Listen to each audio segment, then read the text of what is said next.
Hi, it's Bo. Thanks for joining me today.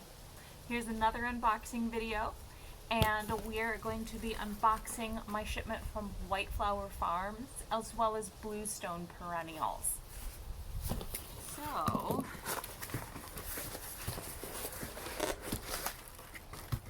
and I'm literally just opening these right now. The postman just dropped them off. So you can see that these have been packed with paper, it's in cardboard. Alright, and here is one little planty. Gosh, that whole box for just one little plant. So this is a plant. I know it doesn't look like much now, and I'm going to have to water it in. It looks pretty droopy. But this is Calamintha nepeta. It's two nepetas. And it's also known as lesser catmint. It's like regular catmint, which is a very easy care, classic, versatile, kind of like a lavender blue, sort of sage-like perennial, a classic cottage garden plant. This is a smaller version of it. It's like a little white catmint, and so it has a fine texture. It's like a little cloud. They're used very frequently in English cottage gardens, but they should be well adapted to our Mediterranean climate, so I'm not sure why it's so difficult to find locally, and I just don't see it used very often. So I am trying it in my garden. I've bought quite a few, well, like 7 or 8 or something like that, but that's a lot for a small garden. And I'm going to use it to kind of create drifts that your eye follows throughout my landscape, and it'll be a plant that will help to create sort of a cohesive look throughout the garden. So it'll act as a good filler. It's good for borders, good for like the front of borders, along pathways, and to cover the legs of shrubs and roses. So again, lesser catmint, and I'll include a link in the description so you can see what it looks like. Not much now, but this is going to be a little cloud fluff of lesser catmint. So Bo, stop talking and open the packages because these plants are wanting to get out. So let me finish the Whiteflower Farm one first. Here, you can sit there and delight the viewers. Catmint. It's also called Calamintha. Okay.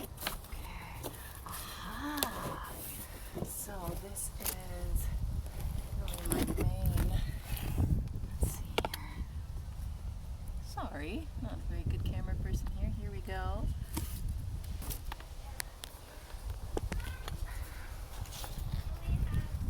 Thank you for your order here from Whiteflower Farm.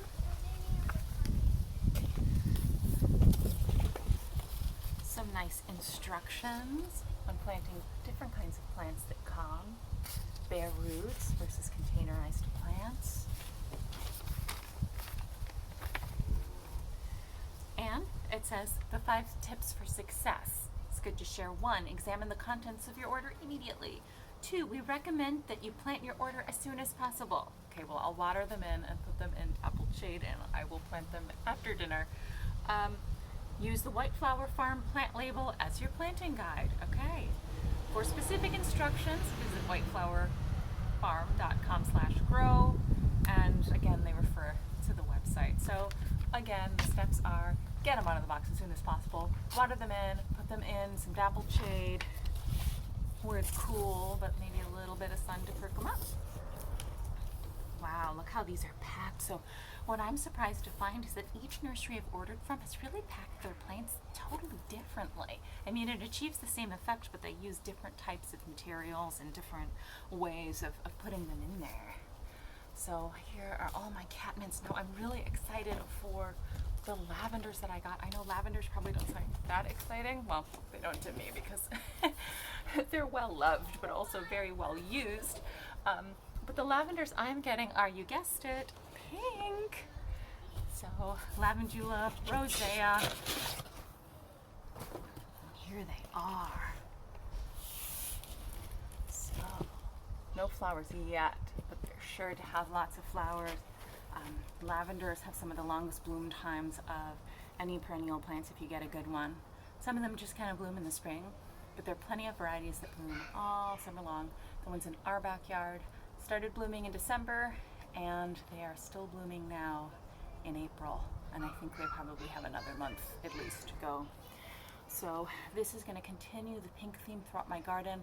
I planted a lot of great woody shrubs and perennials, but they're all so tiny, and these are tiny too, but I wanted some sort of soft cottage garden favorites to kind of work through the whole thing, make it feel more full. So then that gave me an excuse to buy more plants. Okay, I promised my family this would be the last shipment of the year, ha ha ha. Okay, so here's some more. Here's some more of my rosea lavender. These are going to be pink. Never seen anybody with them. It's going to be me. My magic witch's garden will be full of these beautiful pink lavenders. And the foliage does have a nice typical lavender foliage and a little bit fruity too. Okay. Wonderful, so fun. Okay, and that's not it all, folks, because I have a Bluestone Perennials box here. I don't know if it's exciting or not seeing a lady open boxes with like little plants in them, but there you go. So, I mean, I'm excited. I'm very excited. Let's see what's in here. Bluestone Perennials. So Bluestone Perennials, I feel like it's kind of she in a way. They have some hard to find varieties. If there's a variety you really have your heart set on, you'll probably have to order from the mail order company, kind of like Bluestone Perennials. And the plants tend to be expensive for their size. Sorry, Bluestone, but you're a little pricey.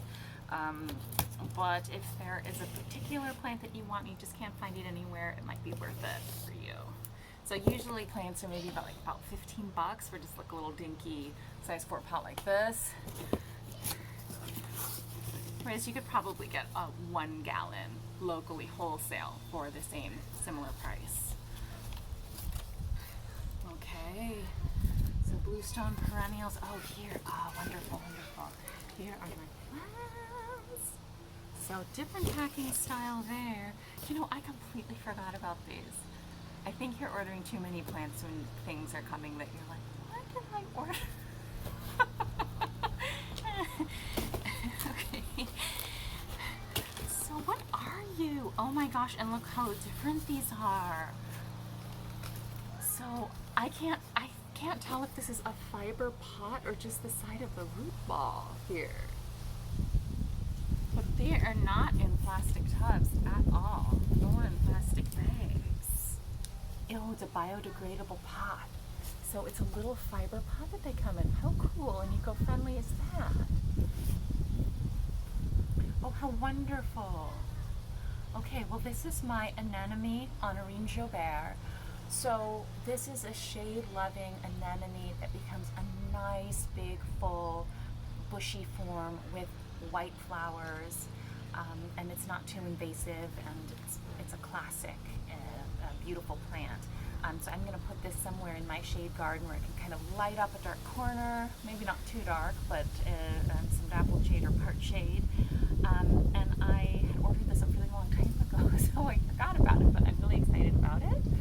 So here's an anemone, very classic anemone, leaves, no flowers yet. What are you? Looks like a Hellebore. Oh my gosh, I forgot about these. So this is a Merlin Hellebore. Being a magical person, the Merlin got me. I just kind of had to get them because they were called Merlin. You should not buy plants based on their name, by the way. No.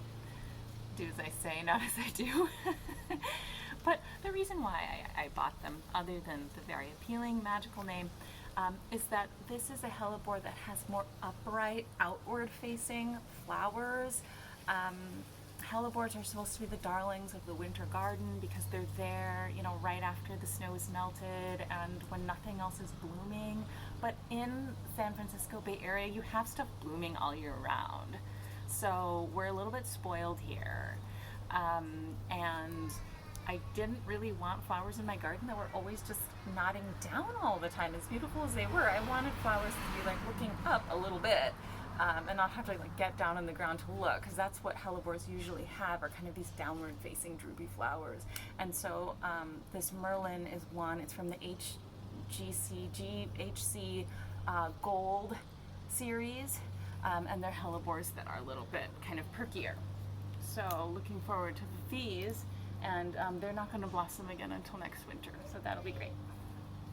Okay, so I'm going to water these in. Thanks for joining me, and check out Bluestone Perennials and Whiteflower Farms. I don't have any sponsors, so I'm not, doing this to promote any particular nursery specifically, just sharing with you what I'm doing and what I like. So we will revisit these plants later when they're blooming. Thank you so much for joining me.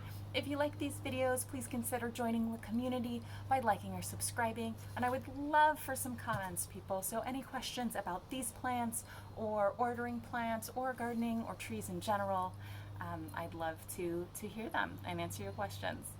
So thanks again for watching, and we'll see you later. Bye-bye.